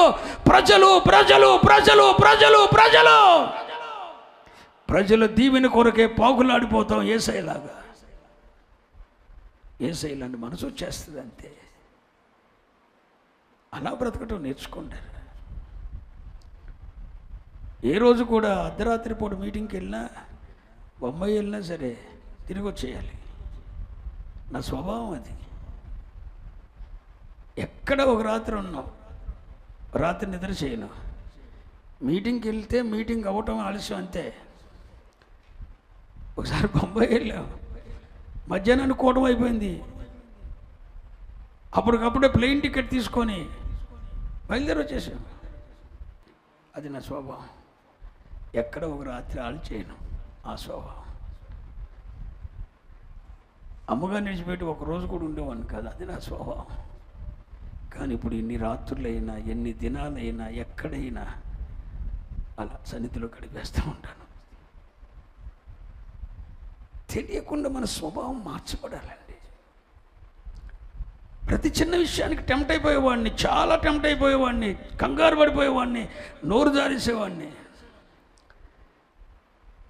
నీ స్వభావం మారిపోతే నీ కోపం, అసూయ, ద్వేషం, ఓర్వలేనితనం, సహించలేని మనస్తత్వం ఇవన్నీ నీ నేచర్. భార్యను అనుమానించటం, భర్తలను అనుమానించటం, చిన్నదానికి పెద్దదానికి టెంప్ట్ అయిపోవటం, ఏదో జరిగిపోద్దని ఫీల్ అయిపోవటం, ఇవన్నీ వద్దు. ఈ స్వభావం అంతా మార్చబడాలి. దేవునికి మహిమ కలుగును గాక. స్వభావానికి సంబంధించింది నూతన జన్మ. మానవ జీవం మానవ స్వభావాన్ని ఇస్తే యేసు జీవము మనకు దేవుని స్వభావాన్ని ఇస్తుంది. ఆ దైవ స్వభావమే నిత్యత్వానికి మనల్ని అర్హులనుగా చేస్తుంది. దేవునికి మహిమ కలుగును గాక. ప్రార్థనకు వచ్చోడతాడు కానీ స్వభావం మారిపోతే నూతన జన్మ కాదండి. మరి ఇంతకీ నూతన జన్మ అని చెప్పాం. ఓకే, బాగా చెప్పారు పాస్టర్ గారు. నూతన జన్మ ఏంటి? మానవ జీవానికి అదనంగా మరొక జీవాన్ని పొందుకోవాలి. ఆ జీవం ఎవరిది? యేసుక్రీస్తుది. ఆ జీవం పొందుకున్నప్పుడు మన ప్రాచీన స్వభావం సిలువ వేయబడి మనం ఇక పాపములకు దాసులము కాదు, మన పాప శరీరం నిరర్థకం అయిపోతుందని బాగా చెప్పారయ్యా. అసలు ఆ నూతన జన్మ ఎట్లా వద్దో చెప్పండి. అంతేగా యేసయ్య చెప్పాడు. నూతన జన్మను గురించి యేసయ్య చెప్పాడు. నూతన జన్మ కొత్తగా జన్మిస్తేనే తప్ప వాడు దేవుని రాజ్యములో దేవుని రాజ్యాన్ని చూడలేడని యేసయ్య చెప్పాడు. చెప్పిన యేసయ్య అన్నాడు, ఆ కొత్త జన్మ ఎలా వస్తుందంటే 5వ మత్తయి యోహాను సువార్త 3:5. యేసు ఇట్లనెను, ఒకడు నీటి మూలముగాను ఆత్మ మూలముగాను జన్మిస్తేనే గాని దేవుని రాజ్యంలో ప్రవేశింపలేడని నీతో నిశ్చయముగా చెప్పుచున్నాను. క్రొత్తగా జన్మించే జన్మ ఎలా వస్తుంది? ఒకడు నీటి మూలముగాను, అంటే మానవ జీవంతో బ్రతుకుతున్న ఈ మనుషుడే తల్లి గర్భంలోకి వెళ్ళి మళ్ళీ రానవసరం లేదు నూతన జన్మకి. మరి ఏంటి? మానవ జీవితం అనుభవిస్తున్న ఈ మనుషుడే ఆ నూతన జన్మ పొందాలంటే ఏం చేయాలి? నీటి మూలముగాను ఆత్మ మూలంగాను జన్మించాలి. అప్పుడే నూతన జన్మ వస్తుంది. నీటి మూలముగా అంటే ఏంటి? ఆత్మ మూలంగా అంటే ఏంటి? నీటి మూలంగా అంటే అర్థం ఏంటి తెలుసా? మారు మనసుకు తగిన బాప్తిస్మాన్ని చూయిస్తుంది. దేనికి? అందరూ అనండి. ఒక్క మాట చెప్తాను. అసలు ఈ బాప్తిస్మాన్ని కూర్చిన బోధించిన మొట్టమొదటి వ్యక్తి ఎవరు? బాప్తిస్మమిచ్చు యోహాను. బాప్తిస్మమిచ్చు యోహాను ఏమని బోధించాడు? మీరు మారు మనసు పొంది పరలోక రాజ్యము సమీపించి ఉన్నది. మీరు మారు మనసు పొందుడని బోధించి మారు మనసు పొందిన వారందరికీ బాప్తిస్మం ఇచ్చాడు. అది యోహానుతో ఆగిపోలా. యోహాను తర్వాత నెక్స్ట్ సువార్త ప్రకటించింది ఎవరు? ప్రభు అయిన యేసుక్రీస్తు కూడా మీరు మారు మనసు పొంది పరలోక రాజ్యము సమీపించి ఉన్నది, మారు మనసు పొందండి అని చెప్పారు. నీతి యావత్తు ఎలాగూ జరగాలి అని బాప్తిస్మం పొందేటప్పుడు చెప్పారు యేసయ్య. అంటే బాప్తిస్మం పొందాలి, మారు మనసు, నెక్స్ట్ బాప్తిస్మం. పేతురయ్య గారు మొట్టమొదటి ప్రసంగం ఏం చేశాడు సంఘంలో? మీరు మారు మనసు పొంది పాపక్షమాపణ నిమిత్తము బాప్తిస్మము నీటి మూలముగా జన్మించటము అంటే అర్థం ఏంటంటే మారు మనసు పొంది బాప్తిస్మము పొందటం. ఒక కోణం చెప్తున్నా, రెండో కోణాన్ని తర్వాత వెళ్తాను. నీటి మూలంగా జన్మించటం అంటే అర్థం ఏంటి? మారు మనసు పొంది బాప్తిస్మం పొందటం. మారు మనసు పొందకుండా బాప్తిస్మం పొందితే నీకు నూతన జన్మ రాదు. నేను చెప్పింది అర్థమైందేరా? మీ అమ్మ తీసుకోమన్నానో, మీ నాన్న తీసుకోమన్నాడనో, నీతో కమిట్ చేసుకున్న వాళ్ళు బాప్తిస్మం పొందేశారనో, నువ్వు బాప్తిస్మం పొందితే నూతన జన్మ రాదు. నువ్వు మారు మనసు పొంది దేవుని బాప్తిస్మం పొందితే ఖచ్చితంగా నీకు నూతన జన్మ వస్తుంది. అసలు మారు మనసు అనే మాటకు సరైన తెలుగు పదం ఏంటిది ఎప్పుడు చెప్పనా? పశ్చాత్తప్తులు అవటం. ఏంటి? పాపము విషయమై పశ్చాత్తాపడటం. పాపము విషయమై పశ్చాత్తాపడి తాను పాపినని గ్రహించి, ఎంతోమందికి అన్యాయం అక్రమం చేశానని గ్రహించి, తన జీవితంలో జరగకూడనివెన్నో జరిగినవని, భయంకరమైన పాపినని, తన భార్యకు భర్తకు మోసం చేసిందని, ఎన్నో విషయాల్లో ఏ విషయాల్లో నువ్వు తప్పిపోయావో ఆ పాపములన్నిటిని బట్టి నువ్వు పశ్చాత్తాపడటం. అయ్యో ఎంతటి దౌర్భాగ్యున్నా, నేను ఎంతటి దౌర్భాగ్యున్నా, ఇలాంటి భయంకరమైన పాపినా నేను, ఎన్నో విషయాల్లో తప్పిపోయాను ప్రభువా. ఒక విషయంలో కాదయ్యా, దావీదు ఒక ఊరియా భార్య విషయంలోనే తప్పిపోయాడు. ఒక ఊరియా భార్య విషయంలో తప్పిపోతేనే జీవితాంతం ఏడ్చాడు, జీవితాంతం పశ్చాత్తాపడ్డాడు, ప్రతి రాత్రి కన్నీరు విడిచాడు. మరి మనమైతే అనేక విషయాల్లో తప్పిపోయాం కదా, మరి నువ్వెంత పశ్చాత్తాపడాలి? నీ పాప జీవితాన్ని గుర్తు చేసుకొని, దేవుని వాక్యానికి వ్యతిరేకమైన దౌర్భాగ్య జీవితం నీలో ఎంత జరిగిందో దానంతటిని గుర్తు చేసుకొని, దానంతటిని బట్టి దేవుని సన్నిధిలో పశ్చాత్తాపడి, ఇక ఈ పాపము జోలి నాకు వద్దు ప్రభువా అని చెప్పి పశ్చాత్తాపడి, పాపముతో నీకున్న సంబంధాన్ని పరిత్యజించి, పాపముతో నీకున్న సంబంధాన్ని తెంచుకొని దేవుని తట్టు తిరగటమే. చెప్పండి, ఇలాంటి ఒక మారు మనసు పొంది బాప్తిసం పొందితే ఇది నీటి మూలంగా జన్మించటం.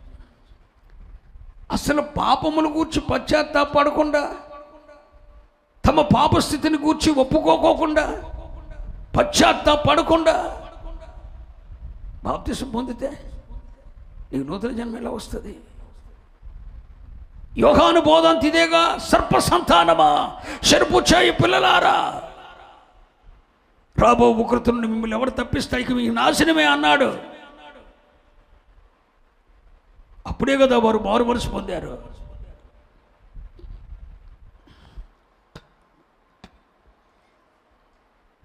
దేవునికి మహిమ కలుగును కాదు. మారు మనసు పొంది బాప్తిసం పొందడమే నీటి మూలంగా జన్మించటం. మారు మనసు అంటే ఏంటో మీకు చెప్పాను, అర్థమైందన్న వాళ్ళు దేవుని స్తోత్రం చెప్పండి. ఈ మారు మనసు పొంది బాప్తిసం పొందాలి. బాప్తిసం ఏం చేద్దండి అంటారా? ఒక్క మాట చూడండి, మొదటి పేతురు పత్రిక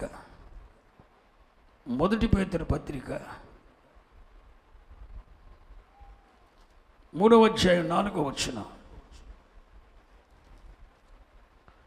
క్షమించండి, 3వ అధ్యాయం 19-21 వచనాలు. దేవుని దీర్ఘశాంతము ఇంకా కనిపెట్టుచుండినప్పుడు పూర్వము నోవహు దినములలో వాడ సిద్ధపరచబడుచుండగా అవిధేయులైన వారి యొద్దకు, అనగా చెరలో ఉన్న ఆత్మల యొద్దకు ఆయన ఆత్మరూపిగానే వెళ్ళి వారికి ప్రకటించెను. ఆ ఓడలో కొందరు అనగా 8 మంది. ఎంతమంది? 8 మంది నీటి ద్వారా రక్షణ పొందిరి. హలో, దేని ద్వారా? దేని ద్వారా? దేని ద్వారా? దేని ద్వారా? దేని ద్వారా? నీటి ద్వారా రక్షణ పొందిరి. దానికి సాదృశ్యమైన బాప్తిస్మము. హలో, నీటి ద్వారా రక్షింపబడిరి. నీటి ద్వారా ఎంతమంది రక్షింపడ్డారు? నోవాహు ఓడలో ఎంతమంది రక్షింపడ్డారు? 8 మంది. దేని ద్వారా రక్షింపడ్డారు? నీటి ద్వారా రక్షింపబడ్డారు. దానికి సాదృశ్యమైన చదువునానా? బాప్తిస్మము. ఇప్పుడు మిమ్మును రక్షించుచున్నది. పాప స్వభావం నుండి, పాసిన స్వభావం నుండి, మానవ స్వభావం నుండి, ప్రాచీన స్వభావం నుండి నిన్ను రక్షిస్తుంది. దేవునికి స్తోత్రం చెప్పండి. మారు మనసు పొంది బాప్తిసం తీసుకొండరా. పాపముల విషయమై పశ్చాత్తాపడి మారు మనసు పొంది బాప్తిసం తీసుకొండరా. క్రైస్తవుల సంఖ్యలో లెక్క కడటానికి బాప్తిస్మాలు తీసుకోవద్దు. పెళ్లిళ్ళ కోసం బాప్తిస్మాలు తీసుకోవద్దు. క్రైస్తవ సంఘాల్లో లెక్క కొరకు బాప్తిస్మాలు తీసుకోవద్దు. ఆ బాప్తిస్మాలు చెల్లవు.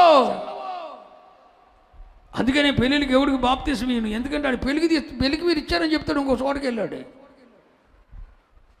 పాపముల విషయమై పశ్చాత్తాపడి ఇక ఆ పాపంతో సంబంధాన్ని తెంచుకొని దేవునితో తిరిగినప్పుడు బాప్తిస్మం. ఇలా మారు మనసు పొంది ఎవడు బాప్తిస్మం పొందుతాడో ఆ బాప్తిస్మం ఏం చేస్తుంది? రక్షిస్తుంది. బాప్తిస్మంకి ఏమి శక్తి లేదనుకోకండి. పవర్ఫుల్ వెపన్ అది. నిన్ను రక్షిస్తుందండి. మానవ స్వభావం నుండి నిన్ను రక్షిస్తుందండి. 8 మంది నీటి ద్వారా రక్షింపబడిరి. ఇక్కడ యేసయ్య కూడా చెప్తున్న మాట ఏంటి? ఒకడు నీటి మూలముగా. నీటి బాప్తిస్మానికి దేవుడు ఒక మహత్తరమైన శక్తి ఇచ్చాడు. మారు మనసు పొంది పాపముల విషయమై పశ్చాత్తాపడి మారు మనసు పొంది బాప్తిస్మం పొందితే ఆ బాప్తిస్మము మిమ్మల్ని రక్షిస్తుంది. నీటి ద్వారా రక్షణ పొందిరి అని వాక్యం చెప్పిన తర్వాత కింద అంటాడు, దానికి సాదృశ్యమైన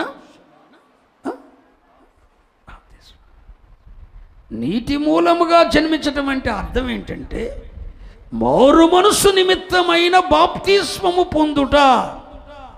ఎస్, అర్థమైంది అన్నవాళ్ళు దేవునికి స్తోత్రం చెప్పండి. నీటి మూలముగా జన్మించుట అంటే అర్థం ఏంటి? మారు మనసు నిమిత్తమై బాప్తిసం పొందుట. ఎప్పుడైతే ఈ కార్యం నువ్వు చేస్తావో రెండవది ఏంటి? ఆత్మ మూలముగా. మనము ప్రభు అయిన యేసుక్రీస్తుని అంగీకరించాం. మన పాపముల విషయమై మనం పశ్చాత్తాపడ్డాం. ఇక పాపము జోలికి వెళ్ళనని చెప్పి తీర్మానం చేసుకొని బాప్తిసం పొందాం. మనం నీటి మూలంగా రక్షింపబడ్డాం. మన వంతు ధర్మం మనం చేశాం. ఆ ధర్మం చేసిన మనం దేవుడున్నాడు అని ఎంతగా నమ్ముతున్నామో, దేవుడున్నాడనియు ఆయన యొద్దకు వచ్చు వారికి ఫలము దయచేయువాడని ఎంత కన్ఫర్మ్గా నమ్ముతున్నామో,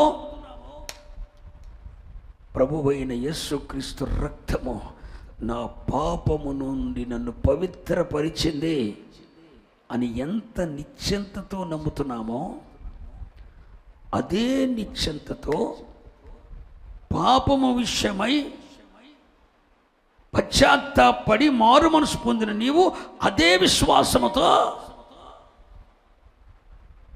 నా ప్రాచీన స్వభావము కూడా సిలువ వేయబడింది, సిలువ వేయబడింది, సిలువ వేయబడింది, సిలువ వేయబడింది. అసలు ఈ స్వభావం నాది కాదు. నేను బాప్తిసం పొందిన రోజునే నా ప్రాచీన స్వభావం సిలువ వేయబడింది, సిలువ వేయబడిందని ధ్యానిస్తూ నోటితో ఒప్పుకుంటూ, ధ్యానిస్తూ నోటితో ఒప్పుకుంటూ హృదయంలో విశ్వసిస్తూ ఉండు. నువ్వు ఒంటరిగా ఉన్నప్పుడు చెప్పుకో, నీతో నువ్వే చెప్పుకో, నా స్వభావము సిలువ వేయబడింది, నా స్వభావము సిలువ వేయబడింది. ఇదివరకు నాలో ఉన్న టెంప్ట్ అయ్యే స్వభావం, తొందరపడే స్వభావం, ఎక్కువ ఆలోచించే స్వభావం, ఇవన్నీ నాలో సిలువ వేయబడి, నువ్వు ఒంటరిగా కూర్చున్నప్పుడు, ఖాళీగా కూర్చున్నప్పుడు, ఎటైనా కారులో ప్రయాణం వెళ్తున్నప్పుడు, బండి మీద ప్రయాణం వెళ్తున్నప్పుడు, నా స్వభావము సిలువ వేయబడింది. కొంతకాలానికి ఇది నాలో కనబడదు, ఇది పాతి పెట్టబడుతుంది, ఇది సమాధి చేయబడుతుంది. నాలో యేసుక్రీస్తు యొక్క స్వభావం మరలా ప్రత్యక్షమవుతుంది అని నీతో నీవే చెప్పుకో. నీ ఫ్రెండ్స్ కనబడినప్పుడు చెప్పు, నీ నోటితో చెప్పు, అరే నా స్వభావం పోద్దురా, ఇది వరకట్లాగా నేనుండను, నా ప్రాచీన స్వభావం యేసుతో కూడా సిలువ వేయబడిందిరా, నేను పాపముల విషయమై పశ్చాత్తాపడ్డాను, బాప్తిసం పొందాను, కాబట్టి ఇక నా పాపము, నా ప్రాచీన స్వభావం కూడా సిలువ వేయబడింది, అతి త్వరలో చచ్చిపోయింది, ఇక నాలో నుండి వెళ్ళిపోద్ది, ఇది వరకట్లాగా నేను ఉండను, నాలో ఒక దైవిక స్వభావం వస్తుంది అని నీకు నీవే చెప్పుకో. ఇతరులకు చెప్పు, నోటితో ఒప్పుకో, నీ భార్యతో చెప్పు, నీ భర్తతో చెప్పు, నీ పిల్లలతో చెప్పు, నా స్వభావం మార్చబడుతుంది, నా స్వభావం మార్చబడుతుంది అన్ను చెప్పు, నోటితో ఒప్పుకో, హృదయం అంది విశ్వసించు. అంతే ఆత్మదేవుడు కార్యం ఆరంభిస్తాడు. ఇక నువ్వు చేయలేనిదంతా ఆత్మదేవుడు చూసుకుంటాడు, పరిశుద్ధాత్మదేవుడు చూసుకుంటాడండి. నేను అడవలేదు, ఇంకా నేనేం చేస్తాను? మిగిలిందంతా ఆత్మచేతనే జరగబోతుంది. మన శక్తితో కానిది, మన బలముతో కానిది, దేవుని ఆత్మశక్తితో కార్యం జరుగుతుంది. పరిశుద్ధాత్మ దేవుడే మిగిలిన దానికి రూపకల్పన చేస్తాడు. నువ్వు నమ్ము, అంతే. నీ ప్రాచీన స్వభావం సిలువ వేయబడిందని నమ్ము. అప్పుడు ఏం జరుగుతుంది? కొంతకాలానికి పరిశుద్ధాత్మ దేవుడే ఆ కార్యాన్ని జరిగిస్తాడు. పరిశుద్ధాత్మ దేవుడు ఏం చేస్తాడు తెలుసా? ఆత్మ మూలంగా జన్మించినటువంటి అర్థం ఏంటి తెలుసా? నువ్వు ఇలా విశ్వసించి చూడు, పరిశుద్ధాత్మ దేవుడు ఏం చేస్తాడో తెలుసా? తీతు పత్రిక 3వ అధ్యాయం 5వ వచనం, తీతు పత్రిక 3వ అధ్యాయం 5వ వచనం.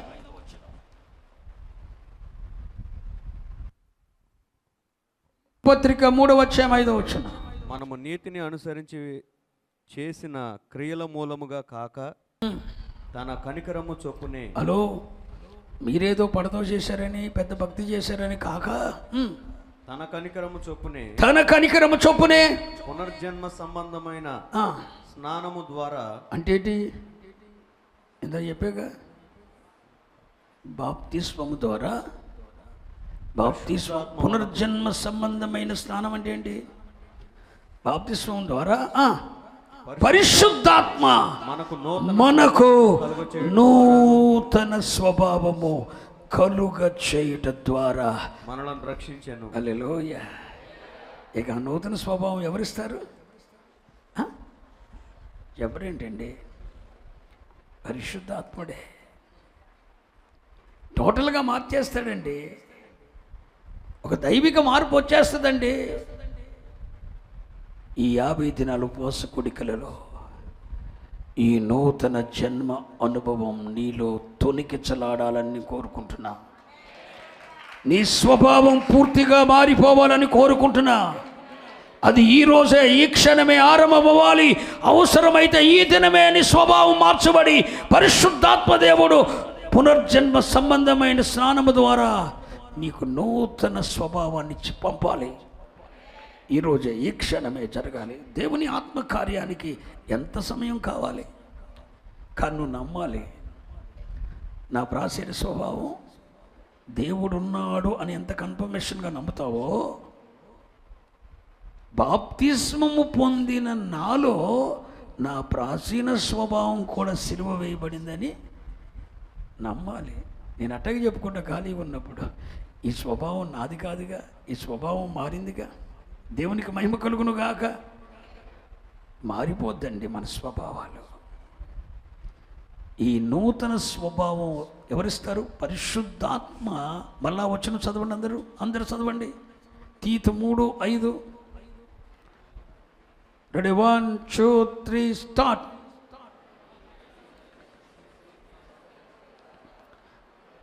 కనికరము చొప్పుననే పునర్జన్మ సంబంధమైన స్నానము ద్వారా పరిశుద్ధాత్మ మనకు నూతన స్వభావమును.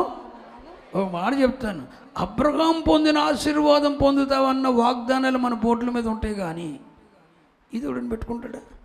అబద్ధం ఆడకండి.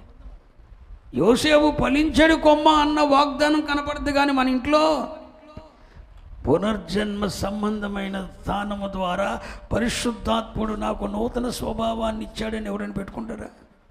నీకు అసలు ఇష్టం లేదు దాని మీద. ఎంతవరకు భూ సంబంధమైన వాటి మీద నువ్వు మనసు పెడతావు? నూతన జన్మను కూర్చిన తలంపులు నీ మదిలో లేవు. ఇక మీదట మీరు ఈ బోర్డు పెట్టుకోండి, మీ తలకాడ మీ టేబుల్ మీద పెట్టుకోండి. నా దేవుడు నాకు పరిశుద్ధాత్మ ద్వారా నూతన స్వభావాన్ని కలుగు చేశాడు. నీలో క్రీస్తు స్వభావం కనపడాలి. మీ ఆయనకి, మీ భర్తకి నీలో క్రీస్తు స్వభావం కనపడాలి. నీ ప్రాచీన స్వభావం కనపడకూడదు. నీ స్వభావం మరుగు చేయబడాలి. ఇదే దట్ ఈస్ నూతన జన్మ. హల్లెలూయా. ఈరోజు ప్రభు నీతో కూడా చెప్తుంది, యు మస్ట్ బోర్న్ అగైన్. నువ్వు తిరిగి జన్మించు, నువ్వు తిరిగి జన్మించు. మీ నాన్న స్వభావం, మీ తాతల స్వభావం, మీ పితరుల స్వభావం కాదు.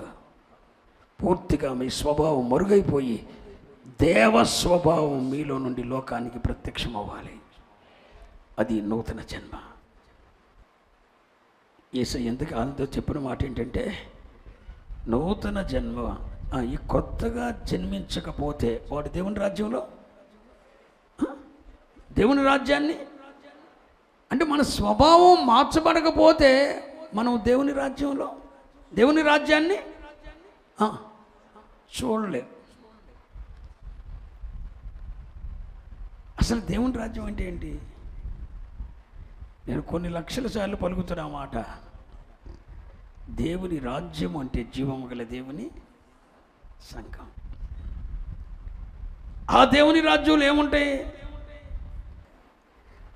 దేవుని రాజ్యంలో 3 ఉంటాయి: నీతి, సమాధానం, పరిశుద్ధాత్మ. అసలు దేవుని రాజ్యం అంటేనే అర్థం అది.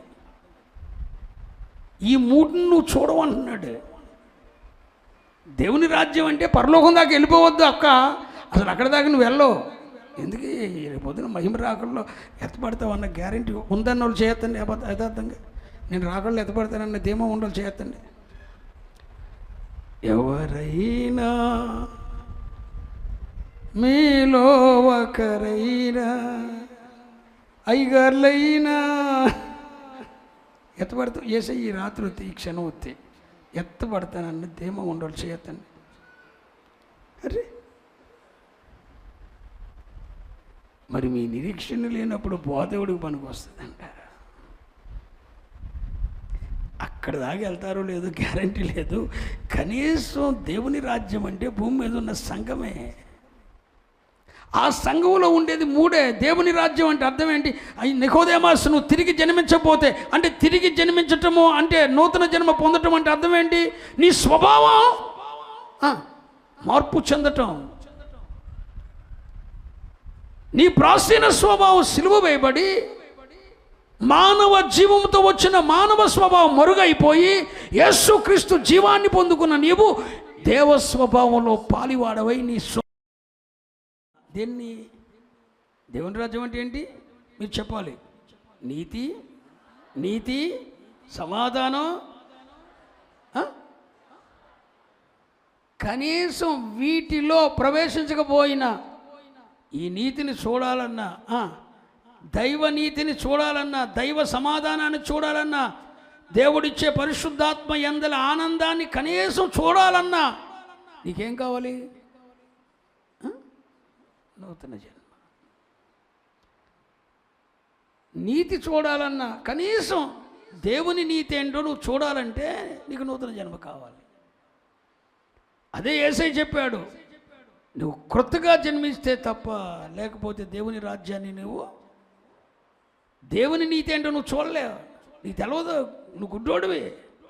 నువ్వు కొత్తగా నీ స్వభావం మారకపోతే దేవుని నీతి ఏంటో నువ్వు చూడలేవు. నువ్వు కొత్తగా జన్మించకపోతే దేవుని సమాధానం ఏంటో నువ్వు అనుభవించలేవు, నువ్వు చూడలేవు. సమాధాన కారకుడైన యేసుక్రీస్తుని ఆరాధిస్తావు, కానీ అసలు ఆ దైవిక సమాధానం ఏంటో నువ్వు చూడలేవు. ఎప్పుడు కలవరుతూనే ఉంటావు. నువ్వు కొత్తగా జన్మించకపోతే, దేవుని జీవం వలన నీ స్వభావం మార్చబడకపోతే, పరిశుద్ధాత్మ ఇచ్చే ఆనందం ఏంటో నువ్వు అనుభవించలేవు, చూడలేవు. దేవుని నీతిని చూడలేవు, దేవుని సమాధానాన్ని చూడలేవు. దేవుడిచ్చే పరిశుద్ధాత్మ యందలి ఆనందాన్ని ప్రవేశించటం కాదు, చూడలే. ఇక దేవుని నీతిని చూడనే వాళ్ళు ఇక దాంట్లో ఏం ప్రవేశిస్తారు? ఈ రాత్రి ఒక నూతన జన్మ అనుభవానికి పరిశుద్ధాత్ముడు మనం నడిపించును కాక.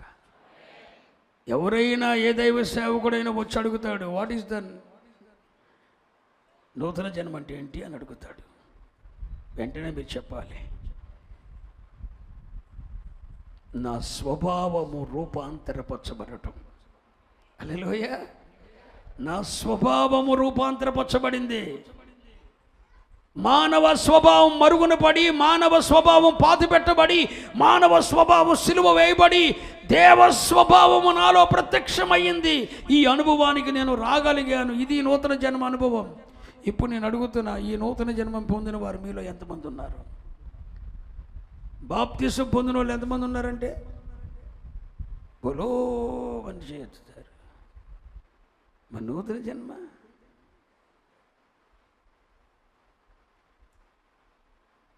బాప్తిసం పొందిన వాళ్ళు ఎంతమంది అంటే చేతుతారు. మరి నూతన జన్మ నీ స్వభావం ఎందుకు మార్చబడలేదు ఎంతకాలం? అసలు దాని గురించి చెప్పినోడు ఎవడు? బాప్తిసం పొందేయండి, బాప్తిసం పొందేయండి, బాప్తిసం పొందేయండి అని చెప్పారు, కానీ అసలు స్వభావం మారాలరా బాబు. అది మారపోతే మన పరలోక ఆ దేవుని రాజ్యాన్ని చూడలేమురా నాయన. దేవుడిచ్చే నీతిని చూడలేము, దేవుడిచ్చే సమాధానాన్ని చూడలేము అని చెప్పినోడు ఎవడు? సత్య ఉపదేశాన్ని అందించగలిగిన దేవుని జీవము గల వేదికలుగా దేవుడు బెర్షెబా మినిస్ట్రీస్ వేదికలను దేవుడు మార్చాడు. అందుకే ప్రపంచం ఎదురు చూస్తుందండి. అందుకే ప్రపంచం బెర్షెబా మినిస్ట్రీస్కి సెల్యూట్ కొడుతుందండి.